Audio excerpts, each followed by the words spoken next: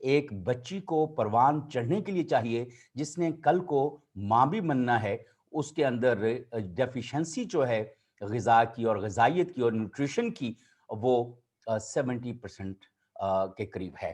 یہ صورتحال ہے۔ اور دوسری بات جو ہم اس کے اوپر سٹیٹسٹکس کو ہم دیکھتے ہوئے کہ 25 سے 49 سال کی عمر کی خواتین سے جب پوچھا گیا کہ آپ کی شادی کس عمر میں ہوئی تھی، تو 8% خواتین نے کہا جب وہ 15 سال کی تھیں تب ان کی شادی ہوئی تھی، اور 29% نے کہا کہ جب وہ 18 سال کی تھیں تب ان کی شادی ہوئی تھی۔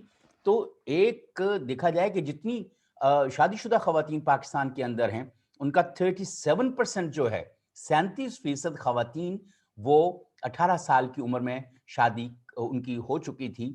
اور آپ جانتے ہیں کہ 18 سال کا بچہ یا بچی وہ شعور کی کس سطح پر ہوتا ہے، اور جب 70%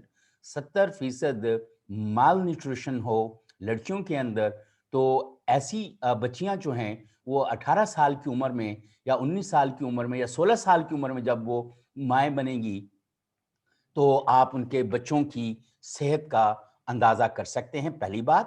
دوسری بات یہ ہے کہ آپ یہ بھی اندازہ کر سکتے ہیں کہ وہ اپنے بچوں کی دیکھ بھال کس طرح سے کرتی ہوں گی، اور شاید یہی وہ وجہ ہے کہ ہیلتھ انڈیکس کے اوپر پاکستان افریقی ممالک کی فہرست میں یا اس رو کے اندر نظر آتا ہے۔ تو یہ کوئی اور پھر سیکشل ابیوز کی طرف اگر آئیں تو جو سٹیٹسٹکس پچھلے دنوں ریلیز ہوئے تھے، ایک غیر سرکاری تنظیم نے 6 مہینوں کے جو سٹیٹسٹکس وہ ہم تک پہنچائے، اس میں انہوں نے کہا ہے کہ جو رپورٹڈ کیسز ہیں وہ ہر روز 6 کیس جو ہیں وہ رپورٹ ہوتے ہیں، اور جن میں سے 53% جو ہے وہ لڑکیاں ہیں، بچیاں ہیں جن کے خلاف رپورٹ ہوتے ہیں۔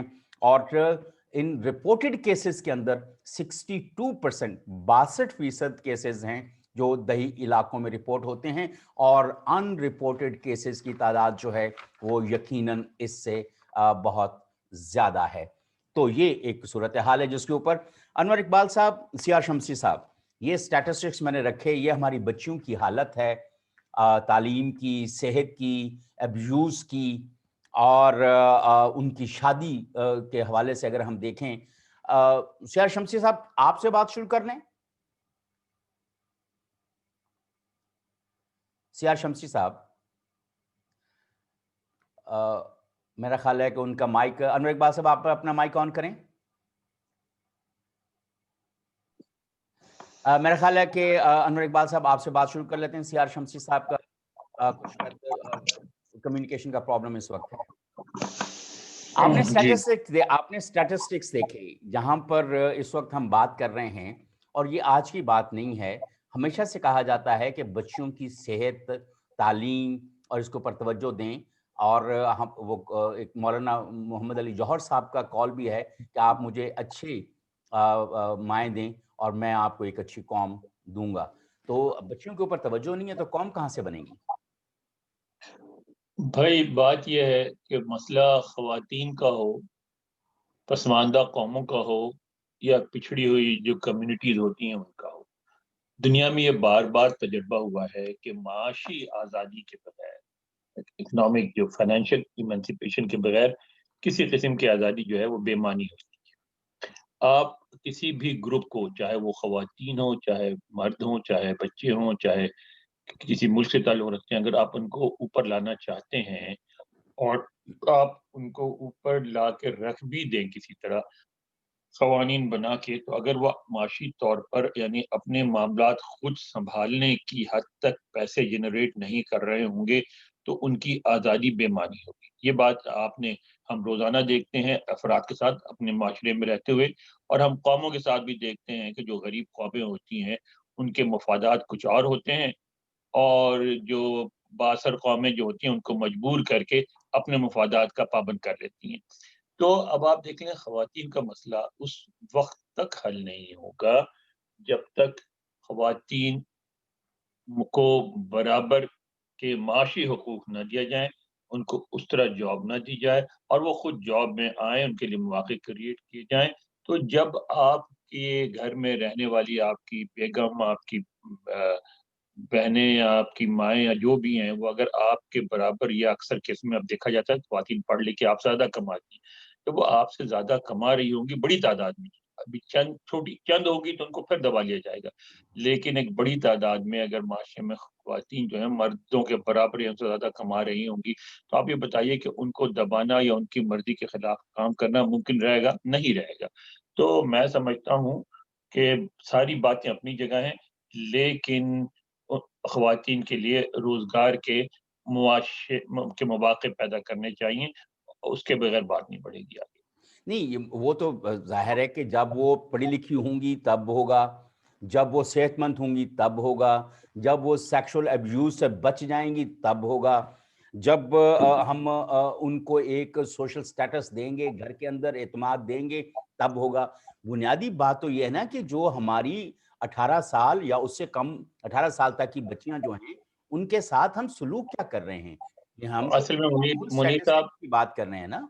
میرا اور آپ کا جو اختلاف ہے یہ ہے کہ آپ کہہ رہے ہیں دیں گے، دیتا کوئی نہیں ہے، چھیننا پڑتا ہے، ٹھیک ہے نا؟ ہم، اور تو جو آلریڈی خواتین آ گئی ہیں، تعلیم یافتہ ہیں، اس ہم، قابل ہیں کہ جن کو جاب مل سکے، ہم، آپ ان کو تو جاب دیں، ان کو تو آپ امپاور کریں، ان کو تو تجارت کرنے کے مواقع دیں۔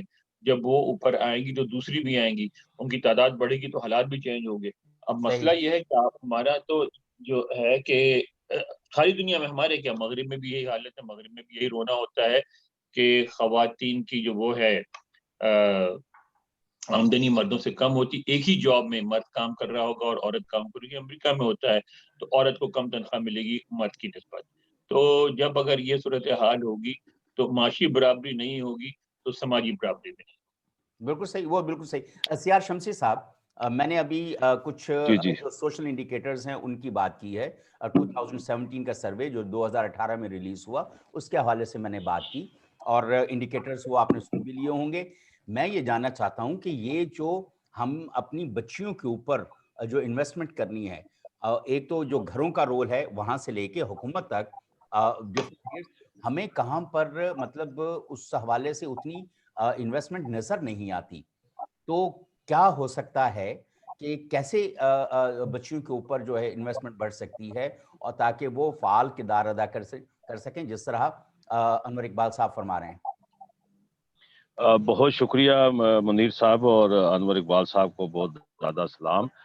دیکھیے جی، بہت اہم معاملے پہ آج آپ بات کر رہے ہیں، اور یہ ہماری سوسائٹی کا ایک ایسا تاریخ پہلو ہے جس پر باتیں تو بہت ہوتی ہیں لیکن ایک مخصوص طبقے میں ہوتی ہیں، یا بڑے شہروں میں، یا جس طرح آج آپ پروگرام کر رہے ہیں۔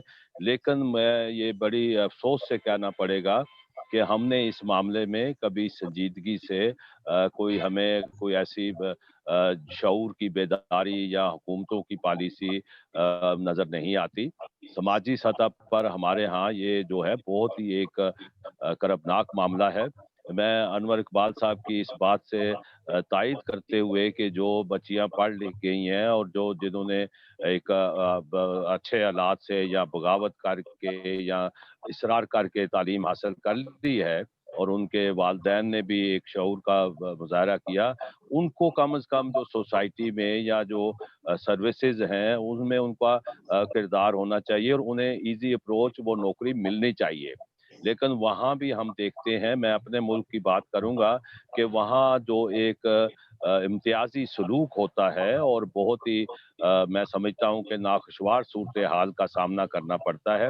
یہ تو پہلو اپنی جگہ، لیکن مجموعی طور پر آپ دیکھیں کہ جو بچیوں کو تعلیم دینے کا رجحان ہے وہ اب بہتر ہو رہا ہے۔ میں یہ پر امید اس لیے ہوں کہ یہ اس طرف لوگ رجحان آہستہ آہستہ، خاص طور پر ہمارے بیکورڈ علاقے جو دیہات ہیں، جو کبھی قبائلی علاقے تھے، KPK میں دیکھتا ہوں کہ وہاں بالکل یہ تصور نہیں تھا، وہاں آہستہ آہستہ یہ شعور کوشش ہو رہی ہے کہ بچیوں کو بھی اسکول بھیجا جاتا ہے۔